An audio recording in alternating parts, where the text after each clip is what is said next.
Hi guys, welcome back. This is Alpha Omega Occasionally. On this occasion, we're talking about Thailand, know before you go. That's what this video is all about. You might have an impression of dogs, always the same. It's always the same here. And this is part of the reason I'm making this video. You've got to be aware of dogs, street dogs. They're not controlled whatsoever, and you're taking your life in your hands sometimes when you walk down a back street. Even here in rural Klong Luang, Pontutini, about 50 kilometres north of Bangkok, I can't walk up and down this road because of dogs. And that's just, and I'll go into that. I've said that lots of times. I don't want to bore you, but know before you go.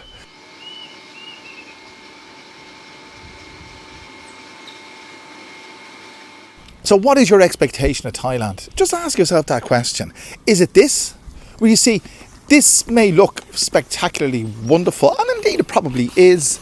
This is the start of February, so if you're watching this in the Northern Hemisphere, we're in the Northern Hemisphere, Bangkok is 13 degrees north, but if you're, say, anything 40 degrees up, you're probably not enjoying weather like this at the start of February. And it looks idyllic, and it really is. But know before you go, I won't say consequences, the reality of living in rural Thailand is it's boring as hell.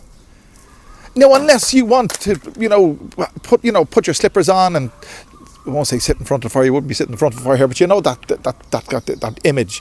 Put your slippers on and put your pipe in your mouth and sit back in your favourite armchair and relax, and Harry's just throwing things into the neighbour's garden. Harry, you're not going to get that back. But if that's what you want, wonderful, this is the place for you, because nothing happens here. Me arai, nothing.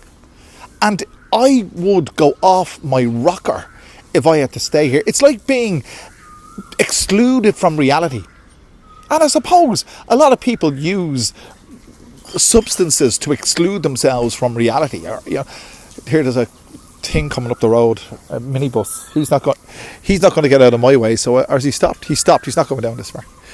But that's the thing. How many of you watching this live in rural Thailand? I'd love to know. And how do you fill in your time? You see, if I didn't do YouTube, I'd be at a loose end most of the time, regardless where I live. I happen to live in the middle of Bangkok. I live in Hue Quang, as you know. And I enjoy what I do at night, that's going out and making videos for the Big Picture El Panorama. But it's exhilarating. It's fascinating. You're meeting wonderful people. And it's just what life is all about, living. And here, it's like when I come here, it's like putting life on hold. And Harry, I don't know what Harry's doing there. Harry, do you want to say hello to the guys? Right. Say hello to the guys. Say hello. Hello. Bye-bye. Okay, good boy.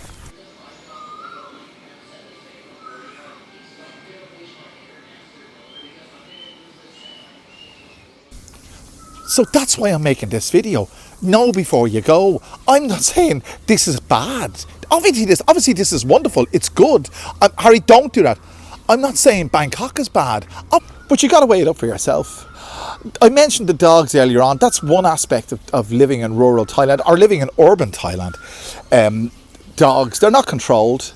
There's my wife's family live on this road, her distant cousins and what have you, and they just leave their dogs to do what they want along this road and terrorise the locals. And you see, you can't do anything about it. I said to her, why don't you just tell them to keep their dogs, on a leash, or keep them confined to their premises? But of course you can't say that, and that's another reason why I couldn't live here, because she's asked me a few minutes ago to go to 7-Eleven, which is just up here. So we've turned it around. It's just at the top of that road, and turn to the right. I can't walk up there because of those dogs. Anytime I have done, I've brought a golf club with me. Not to harm them, but to deter them. And it works. Just take a swing with a 9-iron and they'll soon learn. But why should I have to do that? And the rest of the day here, what would I do if I was here all day?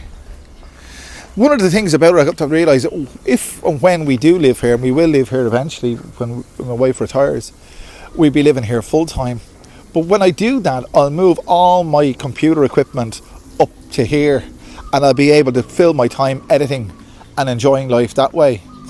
Because at the moment my life is in Bangkok, and if I transfer all my paraphernalia to here, it might not be as bad. But that's something you have to concern yourself with. Are you able to maintain yourself physically, financially and mentally in Thailand? I had a friend of mine, he was stuck in Pattaya during the pandemic, and I couldn't understand even at that time. I couldn't live in Pattaya. If I was a single on a retirement visa, I mean, what would I do every day? You go for a walk, you talk to guys, but the temptation of you know what is always there. It's always there, and I suppose you get sick of it. But what else do you do? You know, this is where happiness resides. It doesn't really matter on your environment, but your environment can. I'm just looking at a car coming. 1 second. You see, as a pedestrian, you're the lowest form of life here, so I have to get out of his way. He's coming up this direction.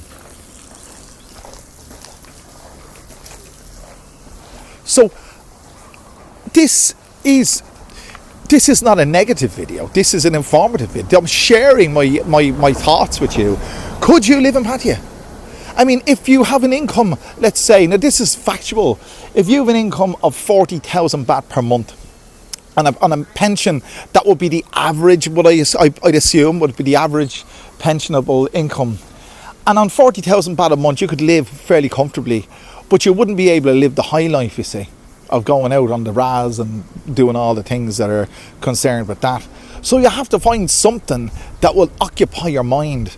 And that's what YouTube does for me. It really does. It consumes my time, and it consumes my time in a wonderful way.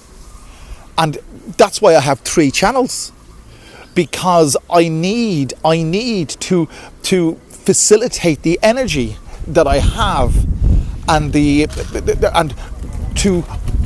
deter my demons.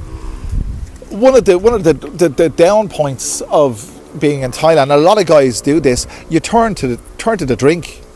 It's easy, it's so cheap. You get a can of Leo for 40 baht, you know, and that's so easy. It's so easy of an evening just to say, yeah, God, I'll have a Leo. And I love me Leo. It's an acquired taste. When I first came here, I didn't think much of Thai beers at all, but as you go on, you know, you can acquire a taste for anything, I suppose. But I love me Leo in the evening. I really do. And you get a 4-pack for 151 baht in 7-Eleven. And after the 4-pack, you're, you know, depending on whether or not you've eaten before it, but if you're kind of on a half-empty stomach, you're away with that, you know, and I like that. So, but there's a slippery slope that comes with that as well. I don't frequent bars in Sukhumvit. Thank God. Number one, because I live too far away. Well, it's 7 kilometers away. I wouldn't be going there on a nightly basis. But as well as that, it's more expensive. And as well as that, you're drinking with other Farang. And you see, I'm not knocking my own. I'm not knocking us. But I didn't come to Thailand with the vision of sitting in a bar in a place like Sukhumvit with other people like me. I came to Thailand to experience Thailand, and that's what I've done, thank God. But there's aspects of that go against the grain so much, like living in rural Thailand. I mean, God, I don't know how anyone does it.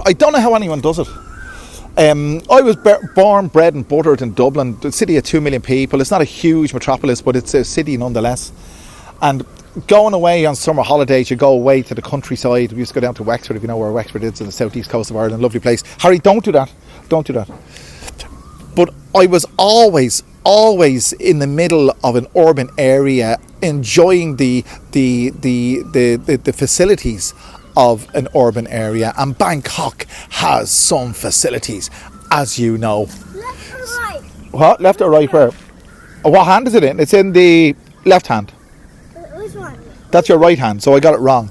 So listen, before I go, I just want to ask you, if you have any suggestions for forthcoming videos, please let me know. If you have any comments to make on this one, it's a bit of a rant, but you see, it's from the heart. See, I don't just put up videos for the sake of it. I don't know what he threw there. I put up videos when I feel something brewing inside me. And coming up here, Harry, stop it. Coming up here today, I felt something brewing inside me. I can't wait. By the way, if you're wondering what that is, that's a coaster. Harry found it on the table and he's throwing the coaster in front of me. He thinks that's a good idea and he's going to shake the tripod. Stop it. Harry. So make sure if you haven't clicked that like button, the share button, the subscribe button, the notifications bell, do all those wonderful things and I'll bring you back another wonderful video very soon. Thanks for joining me. Hello there.